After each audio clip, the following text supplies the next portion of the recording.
안녕하십니까. Relative Orientation, Fundamental and Essential Metrics 스터디 발표를 맡게 된 우상범입니다. 오늘 스터디는 두 개의 카메라가 가질 수 있는 포즈를 3D 씬에 대한 정보 없이 어떤 파라미터들을 구할 수 있는지에 대해 먼저 알아보고, 이전 에피폴라 지오메트리에서 언급드렸던 펀더멘탈 매트릭스가 어떤 포즈 엘리멘트로 기술되어 있는지, 칼리브레이션이 된 카메라의 펀더멘탈 매트릭스와 비슷한 역할을 하는 에센셜 매트릭스가 무엇인지에 대해서 알아보도록 하겠습니다. 먼저 두 개의 카메라를 완벽하게 기술하기 위해서는 몇 개의 파라미터가 필요한지 알아보겠습니다.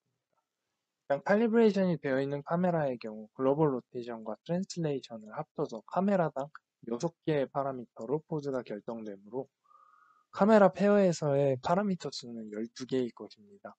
Uncalibrated 카메라의 경우 Calibrated 카메라 페어에서 추가로 각각 인트린식 파라미터 5개씩을 더하여 22개의 파라미터가 전체 기하학을 결정함에 있어서 필수적이라고 볼 수 있습니다. 먼저 캘리브레이션이 된 카메라의 파라미터를 살펴보면 각각의 카메라들의 이미지에서 나타나는 점만으로 GPS나 AHRS 같은 익스터널 소스 없이 앱솔루트 코디네이트는 알 수가 없습니다. 그래서 6개 파라미터짜리 글로벌 포즈가 기본적으로 언노운이 됩니다. 또한 그림을 보시면 카메라 프라임과 카메라 2 프라임 사이의 이미지 점은 3D 씬의 크기를 결정하지 못해 트랜슬레이션이 모호해짐을 볼 수 있습니다. 이를 통해 추가적으로 원 DOF의 스케일 정보도 이미지 페어로 복원할 수 없다는 것을 알 수가 있습니다. 따라서 우리가 카메라 이미지 포인트만으로 알 수 있는 것은 12개의 파라미터에서 7개의 파라미터를 뺀 5개의 파라미터입니다. 각각의 파라미터들이 상징하는 것은 3DOF의 Relative Rotation과 스케일 값이 포함되지 않은 2DOF Translation, 즉 Moving Direction만을 알 수 있게 됩니다. 이렇게 이미지 페어만으로 스케일과 앱솔루트 코디네이트의 임의를 지정해서 씬을 재구성하는 모델을 포토그래메트릭 모델이라고 부릅니다. 이 모델에서 생성되는 것은 업투 스케일로 실제 3D 씬과 비교해봤을 때 닮은 꼴의 씬만을 생성을 해낼 수 있습니다. 그리고 이 모델을 앱솔루트 오리엔테이션으로 만들어주기 위해서는 7개의 언노운 파라미터를 충족시키기 위해서 3개의 3D 포인트가 필요합니다. 아래 보이는 그림이 카메라 1을 원점으로 가정을 하고 트랜슬레이션의 크기를 1로 고정한 후에 씬 리컨스트럭션을 진행을 한 것인데, 이렇게 나온 것이 포토그래메트릭 모델이고, 이후 이 씬에 대해서 PMP 포즈 에스티메이션을 하게 된다면 씬 자체가 업투 스케일이었기 때문에 카메라의 포즈도 빨간 카메라에 대해서 렐러티브 오리엔테이션과 업투 스케일로 나타난다고 보시면 됩니다. 캘리브레이션이 진행되지 않았던 카메라의 경우 캘리브레이션이 진행된 카메라가 구축할 수 있는 씬과는 다르게 선만 보존하지만 실제 각도는 알 수 없게 됩니다. 그렇기 때문에 라인의 길이 비율만 보존되는 씬을 복원할 수 있고, 22개의 파라미터 중 프로젝트 트랜스포메이션에서 필요한 15개의 파라미터를 제외하고 7개의 파라미터만을 알 수 있게 됩니다. 또한 절대좌표를 구하기 위해서 필요한 앱솔루트 포인트는 5개를 알고 있는 상태여야만 씬을 절대좌표로서 복원을 할 수 있게 됩니다.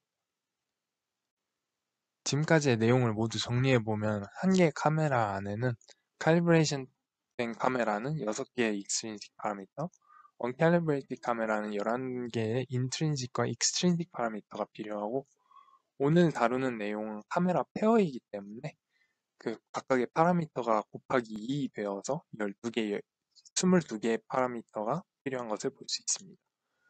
그중 칼리브레이티드 카메라는 렐러티브 오리엔테이션을 포함하는 5개의 파라미터를 도출할 수 있고, 언칼리브레이티드 카메라는 7개의 파라미터를 도출하는 것을 알 수 있습니다.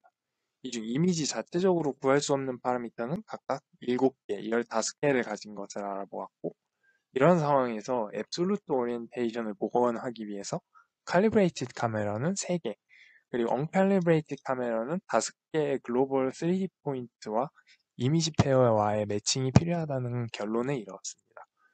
이것을 배경으로 이어지는 슬라이드에서는 렐러티브 로테이션이 에피폴라 지오메트리와 관련하여 어떤 관계식이 나오는지에 대해서 소개해드리고자 합니다. 에피폴라 지오메트리와 렐러티브 오리엔테이션이 어떻게 관계되는지에 대해 설명하기 전에 본 스터디에서 렐러티브 오리엔테이션에 대한 노테이션을 통일하고 들어가겠습니다. 첫 번째 제너럴 노테이션의 경우 렐러티브 오리엔테이션을 표현하기 위해 첫 번째 카메라의 위치와 회전을 원점을 두고 두 번째 카메라와의 거리를 B로 고정하고 카메라 1에 대해서 로테이션 트랜슬레이션을 기술합니다. 두 번째 포토그래메트릭 노테이션의 경우 제너럴처럼 첫 카메라를 원점에 두되 트랜슬레이션의 X 성분을 컨스턴트로 고정하고 기술합니다.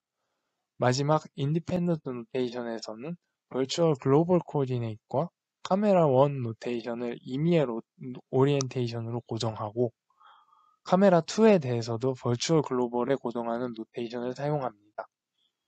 파라미터라이제이션 노테이션과는 다르게 로테이션과 트랜슬레이션에 대한 노테이션 두 가지가 있는데 로보틱스 커뮤니티에서 사용하는 것과 컴퓨터 비전 커뮤니티에서 사용하는 노테이션이 살짝 달라서 좀 소개하고 넘어가도록 하겠습니다. 로보틱스에서 렐러티브 오리엔테이션을 기술을 할 때 카메라 1이 본 카메라 2의 위치와 회전을 RT로 정의를 하고 카메라 1 with respect to 카메라 2라고 자주 사용합니다. 반면에 컴퓨터 비전 커뮤니티에서는 카메라의 관점을 중요시해서인지 카메라 1이 보는 시점을 카메라 2에서 보는 시점으로 변환해주는 것을 RT로 정의하게 됩니다.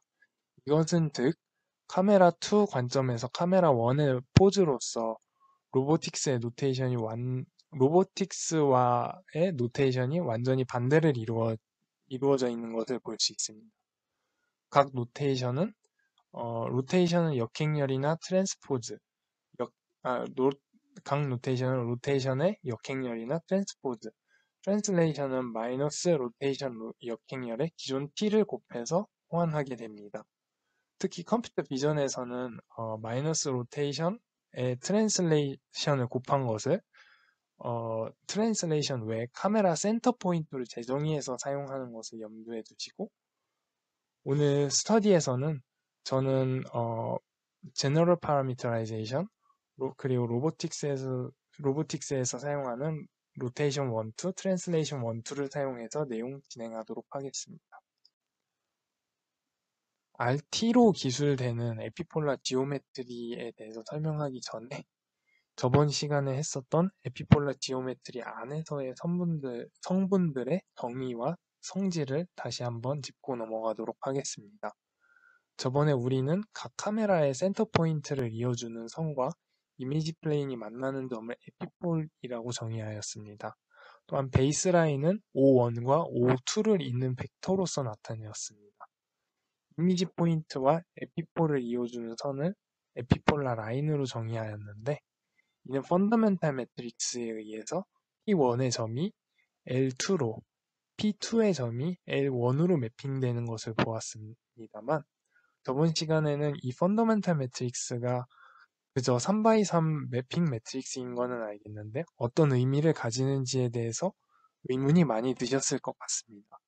오늘 이어지는 내용은 바로 전 슬라이드에서 본 렐러티브 오리엔테이션을 이용을 해서 매트릭스를 재정의하게 됩니다. 에피폴라 지오메트리에서 나오는 가장 중요한 성질 중 에피폴라 플레인 위에 있는 모든 것들이 코플래너 컨스트레인트가 성립한다는 것을 언급한 바가 있습니다. 이를 벡터의 크기에 상관없이 기술하게 되는 것이 트리플 프로덕트 오퍼레이터인데 A, B, C 브라켓이 쳐지면 A에 B, C 외적한 것을 내적하라고 정의하게 됩니다. 이것의 성질은 A, B, C가 평면에 있다면 오퍼레이터의 아웃풋은 0이 되는데 B와 C를 외적하는 것은 법선 벡터를 이룰 것이고 A와 90도를 항상 이루게 되므로 덧 프로덕트는 0이 되는 성질이 있는데 이를 에피폴라 지오메트리에 적용해 보면 브라켓 O1P, O1, O2, O2P는 언제나 0이 성립하는 것을 볼 수 있습니다.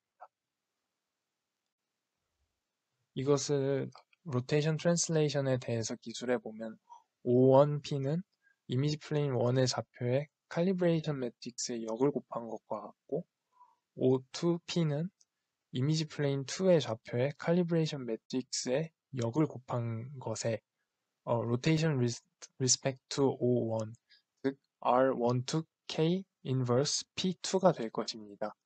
또한 O1, O2는 베이스라인 벡터이므로 T12와 방향을 같이 할 것입니다. 이것들이 코플래너 컨스트레인트를 이루게 되면은 P1 트랜스포즈 K1 트랜스포즈 인버스 곱하기 T12를 이제 R12 K2 마이너스 인버스 P2와 외적을 한 것이 이제 0이라는 컨스트레인트를 가지게 되고, 이것을 또 다르게 풀어서 쓰면은 이제 T12와 R12 사이에 있는 외적을 이제 T12 스큐 시메트릭 매트릭스로 바꾼 것에 R12를 곱한 형태로 표현할 수 있습니다.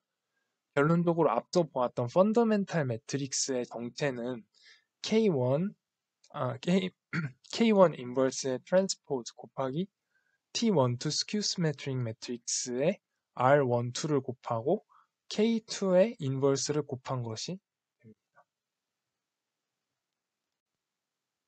여기서 하틀리 지저맨의 책에서 유도된 펀더멘탈 매트릭스는 조금 다르게 P2 트랜스포즈 F의 P1 이퀄 대로로 기술이 되는데, 여기서 유도된 펀더멘탈 매트릭스는 방금 전에 구했던 펀더멘탈 매트릭스의 트랜스포즈로 호환이 됩니다. 그리고 렐러티브 오리엔테이션이 아니라 앱솔루트 오리엔테이션으로 펀더멘탈 매트릭스를 표현을 하자면은 이제 그 카메라 1의 그 로테이션과 트랜슬레이션이 R1, T1, 그리고 카메라 2의 로테이션 트랜슬레이션이 R2, T2라고 정의가 되었을 때 펀더멘탈 매트릭스 1 to 2는 이제 K1의 인버스 트랜스포즈 곱하기 R1 곱하기 T1 마이너스 T2 벡터의 T1 마이너스 T2 벡터의 스큐 시메트릭 매트릭스 곱하기 R2의 트랜스포즈 곱하기 K2의 인버스로서 표현이 되게 됩니다. 여기서 칼리브레이티드 카메라는 언칼리브레이티드 카메라와 다르게 에센셜 매트릭스로서 표현할 수 있는데, 펀더멘탈 매트릭스 양변에 있는 칼리브레이션 매트릭스 제거한 형태인 이제 T12 스큐 시메트릭 매트릭스 곱하기 R12로서 표현이 됩니다. 이 경우 아까 분석했었던 대로 E와 F의 디터미넌트는 0이 되고 F 엘리멘트의 자유도는 7, E, E 엘리멘트의 자유도는 5로서 기술되게 됩니다. 똑같은 방식으로 하틀리 지절만에서 주장하는 에센셜 매트릭스 같은 경우에는 지금 유도한 에센셜 매트릭스의 트랜스포즈로 호환이 되고, 글로벌 레퍼런스 프레임에서는 에센셜 매트릭스가 R1 곱하기 T1 마이너스 T2 스큐스 매트릭 곱하기 R2의 트랜스포즈로서 나타낼 수 있게 됩니다. 지금까지의 스터디에서는 카메라 오리엔테이션 정보 중 씬에 대한 정보 없이 알아낼 수 있는 것이 칼리브레이티드 카메라에서는 3개의 렐리티브 로테이션, 2개의 업투스케일 렐리티브 트랜슬레이션을 알 수 있다는 것을 보았고, 이것이 포토그래메트릭 모델로 불린다는 것을 보았습니다. 3개의 월드 포인트 코디네이트로 절대좌표를 회복한다는 것을 볼 수 있었고요.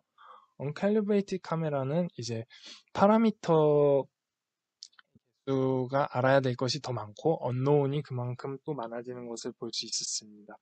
전체 15개의 22개의 파라미터 중 15개의 파라미터가 언노운이었고 7 파라미터만을 알 수 있었습니다. 그리고 5개의 월드 포인트 코디네이트로 절대좌표를 회복하는 것을 보여줄 수 있습니다.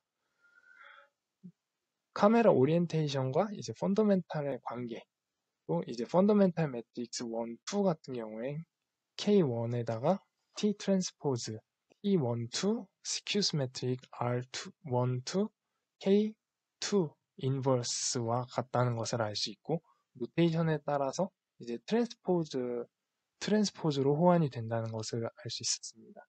에센셜 매트릭스는 기본적으로 펀더멘탈 매트릭스에서 이제 양쪽에 칼리브레이션 매트릭스가 빠진 것으로서 계산을 할 수가 있고, 펀더멘탈 매트릭스와 다른 점이라고 한다면 펀더멘탈 매트릭스는 이제 디터미넌트 제로에 이제 디그리 오브 프리덤이 7인데 에센셜 매트릭스는 이제 칼리브레이티드 카메라에 관한 매트릭스랑 이제 각 엘레멘트들의 9개의 엘레멘트 중에 디그리의 프리덤이 이제 5라는 것을 알 수 있었습니다. 지금까지 Relative Orientation, Fundamental and Essential Matrix 스터디 발표였습니다. 들어주시느라 고생 많으셨고 감사드립니다.